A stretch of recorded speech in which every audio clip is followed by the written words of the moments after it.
stunning qualifying lap from Lewis Hamilton. In fact, 2 great laps, and he's on pole position for tomorrow's Belgian Grand Prix. But alongside him, his great World Championship rival Felipe Massa. Heikki Kovalainen splits the 2 Ferraris, and he'll join Kimi Raikkonen on row 2. And then it's Nick Heidfeld with Fernando Alonso, Mark Webber alongside Robert Kubica, and then the 2 Toro Rosso, Sebastian Bourdais and Sebastian Vettel. But Lewis Hamilton on pole position. Will he be slightly disappointed, Mark, that it's not Kovalainen alongside him? I think he'll have a little bit of disappointment there, because it would be good to have his teammate alongside him and defend those 2 Ferraris. But you have to say, you know, we got what we asked for. We got a McLaren and a Ferrari on the front row, and both the title contenders. So, you know, it's going to be exciting going into one. And terrific qualifying form from Lewis. 2 great laps. Fantastic laps. And, you know, I'm a little bit apprehensive he might not have all the fuel on board what he needs. But at the same time, you've got to say that the laps that he put in were very impressive indeed. Not an air of, you know, apprehension about him. Very committed. Yeah, enough to get him on pole position. Have McLaren gone aggressive? Let's hear from the McLaren boss, Ron Dennis, with Ted Kravitz. Well, let's find out. Ron, with a margin like that over Massa, do you wish you put a bit more fuel in? No. It looks like a margin. You've got to remember it's a long circuit, and so that's not, you know, it is 3/10, but we don't regret it. It's so important to be on pole, not so much because of the nature of the circuit, but because of the weather. I mean, if we do have rain tomorrow, this is not a circuit you want to be following cars around on. So we're really delighted with our grid positions. And what's the pace of the car down to? The fact you can warm up your tyres quicker, or maybe you found a bit more pace, or the weather conditions suit your car over the Ferrari? We bought more developments here, and a big package coming to Monza. So we're you know, it's the effort of the company and the team as a whole. I mean, both drivers have done a great job, and yeah, we're definitely getting, you know, the tyres to work a little better than some of our competitors. But overall, it's just a good package. And you were talking about, in terms of being conservative in Valencia, it's important, I get the feeling from the team, you want to strike back, be aggressive here. Yeah, I did. I mean, in Valencia, Lewis wasn't very well, and you know, it was just one of the rare occasions that coming second was the right thing to do. But you know, we're racing for the championship, and you know, we're not really interested in doing anything other than trying to win it, hopefully as soon as possible. Okay, thanks, Ron. Back to you, Steve. And let's also get the reaction of Anthony Hamilton. Anthony, as far as Lewis is concerned, it's job done, and job done pretty well. Yeah, it was a pretty good lap from Lewis. I think it's been close all weekend, to be quite honest, and Heikki's done a fantastic job, and so the 2 Ferrari guys, but glad to get pole, and look forward to the race tomorrow. And reassure us, after Valencia 2 weeks ago, Lewis is fit and well, no problems. Absolutely, yeah. I think, you know, he had a bout of flu that started coming on, and it caused all sorts of complications, and you know, I thought he performed extremely well at Valencia, and you know, he's back to full health now. Give us an indication of Lewis's frame of mind now. We don't talk a great deal about World Championship prospects, but we can hear from Lewis now, who's alongside Felipe Massa and Heikki Kovalainen in the press conference.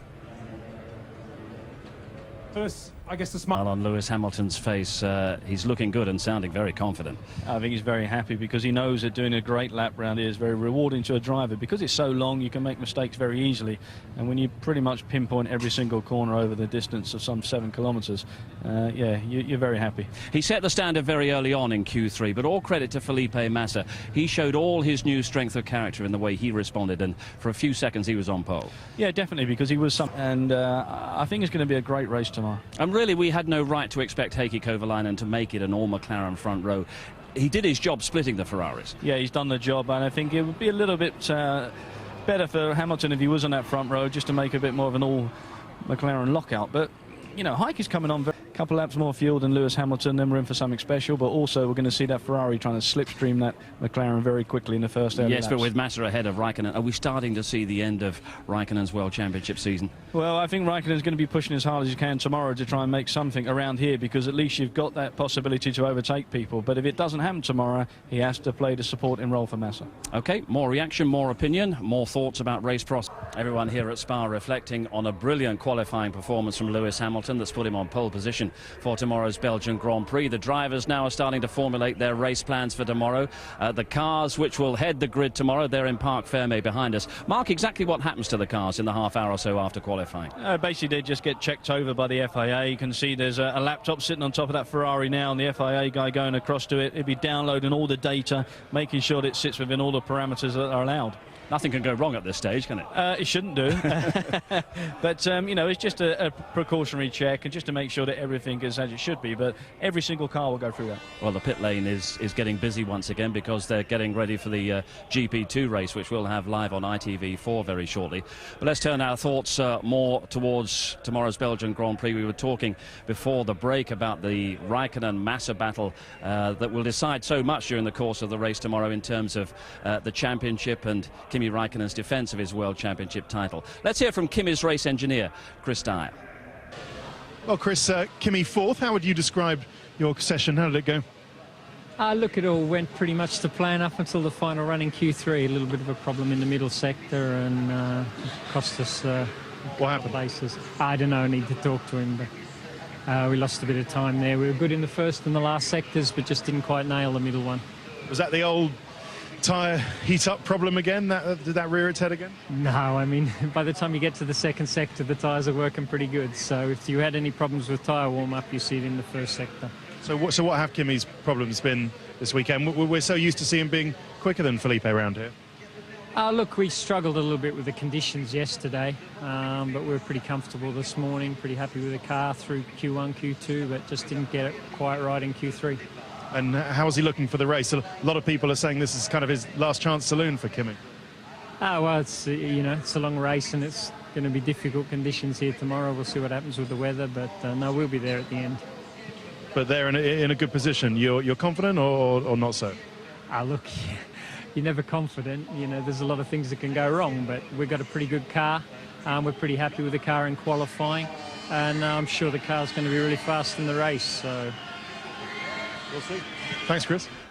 Doesn't look confident. In fact, he looks very downcast in terms of race prospects tomorrow, and clearly there's been no Raikkonen transformation here at Spa. No, I think there's a little bit of progress made there, but I don't think it's enough. And I think even Chris Dyer there is sort of saying, well, OK, we'll have to have a chat with Kimi and see what he felt.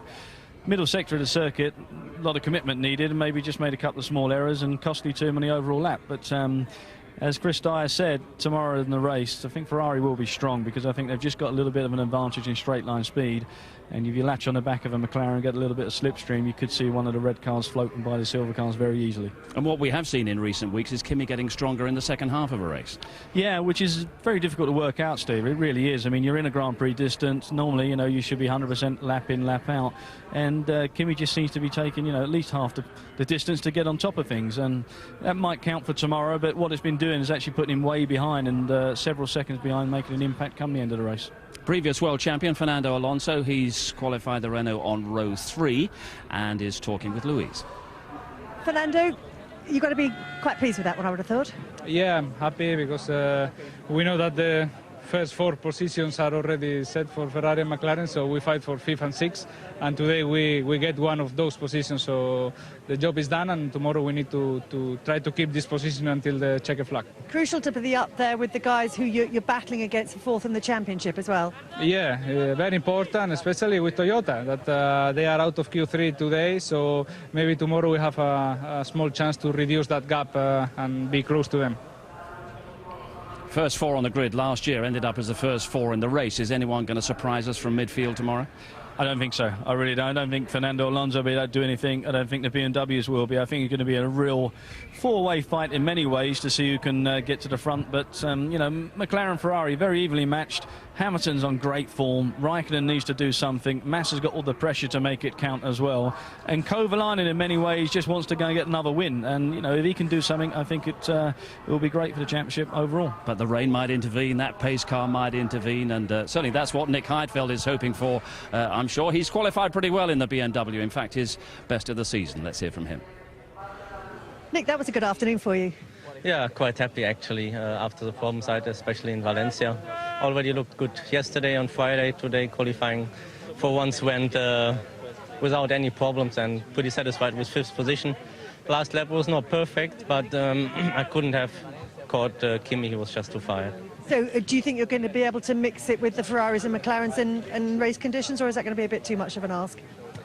Well, you never know how it's going to be tomorrow. First of all, for weather conditions. In the rain, anything could happen. Although our prediction is more for a dry race.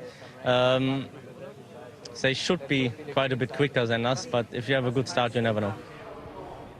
But the chances are this safety car might be very prominent tomorrow afternoon. I think there's a really good chance that this will be doing some wet laps, and I think there'll be a few Grand Prix cars behind it. But, you know, that is Spa, and everybody knows that when they come here, they're going to get some rain, and it has to be factored in. But, you know, it's going to be tough for everybody if it does rain. But if you're out in front, again, no spray, no worries. Hamilton will be the man who leads off, hopefully, and should be the man in command of the race. He'll have in mind what happened, of course, in Hungary with Felipe Massa jumping him at the first corner there. This is a rather more easier corner to defend from pole position, La Source. Well, it's also got a lot more room when it gets to the corner itself, because, you know, if you do make a slight error, you've got all that runoff on the outside of the circuit, and you can run wide and maybe carry a bit of momentum down the hill. So I think the start, yes, is going to be important, but Massa will be trying to get by Lewis Hamilton as quickly as possible. If he doesn't do it on that slow run into turn one, he's got the speed of the Ferrari to try and do the slipstream, and Hamilton's going to have to defend, because, you know, it's going to be tough to stop that red car going by. And that's where he had that great battle defending against Fernando Alonso last year. Yeah, yes, indeed, and I think there'll be memories of that. But, you know, this track is a real driver's circuit, and it has got that situation where you've got a few corners, heavy braking where somebody can make a dive and make the difference. And, yeah, we've got 4 guys up there with very good pace, and a number of guys there looking to do different things for different reasons. That's what lies in store tomorrow, a real racetrack and a real race in prospect. Before our final thoughts on the Belgian Grand Prix, here's your last chance today, at least, at our ITV F1 competition. This weekend, we're giving you and a friend the chance to attend the Goodwood Revival from the 19th to the 21st of September, where you'll experience the golden age of Grand Prix racing and have the chance to mingle with famous faces from motorsport past and present. You'll have 2 nights accommodation and full VIP hospitality on Saturday and Sunday, including paddock access and grandstand viewing. You'll also be given official Revival programmes, radios and souvenir posters, plus a copy of the limited edition book Goodwood Revival, the First 10 Years, including a special print signed by Sir Stirling Moss. Not only that, but the winner will also enjoy an unforgettable drive around the Goodwood Motor Circuit with Sir Stirling Moss at the wheel of a historic race car. So to be in with the chance of winning this great prize, just answer this question correctly. Goodwood Motor Circuit celebrates its 60th anniversary this year, but how is a 60th anniversary traditionally described? Is it A, silver, B, gold, or C, diamond? To enter, call 09049 596789. Calls cost £1 from a BT landline. Calls from other networks may be higher, and from mobiles will be considerably more. Or you can text F1 followed by your answer of A, B or C to 63337. Text also costs £1 plus 1 standard network rate message. Digital satellite and cable viewers can enter by pressing their red button now. You can also enter for free at itv.com until 10 a.m. Friday the 12th of September. Entrance must be 18 or over. Phone lines close 5 p.m. Tuesday the 9th of September. And entries made after the closing time will not be counted but may still be charged. And good luck with that. You can get the details again during the course of our race build-up tomorrow. One more reminder of the fantastic grid we've got for tomorrow's Belgian Grand Prix, with Lewis Hamilton qualifying on pole position, but alongside him on that front row, his championship rival Felipe Massa in the Ferrari. Heikki Kovalainen splitting the 2 Ferraris ahead of Kimi Raikkonen on row 2. Then Nick Heidfeld with Fernando Alonso, Mark Webber with Robert Kubica, and the 2 Toro Rossos who qualified so well today, Sebastian Bourdais and Sebastian Vettel on row 5. But Lewis Hamilton on pole position. Quick mention before we go of 2 other things coming up on ITV Sport tomorrow. Tomorrow afternoon or tomorrow evening at 6 o'clock, the mixture of showbiz and sporting legend that makes up Soccer Aid, England against the rest of the world from Wembley. And over on ITV4 at 6:30, the start of the new rugby season. And that means a big new series for us, the first of a regular programme bringing you highlights of the Guinness Premiership.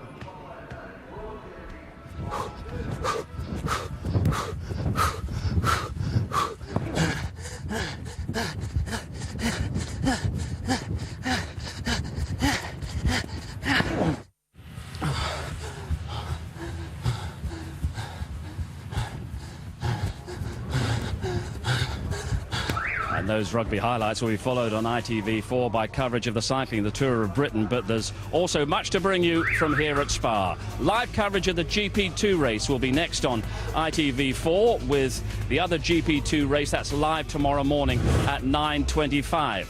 And there's also a rerun of qualifying highlights before our build-up to the Belgian Grand Prix gets underway. That's at 12 midday on ITV1, with highlights scheduled at 10:15 in the evening. Can Lewis Hamilton return to winning form and really boost his championship challenge? The indications from qualifying today, he certainly can. He's on pole position for the Belgian Grand Prix. Bye for now.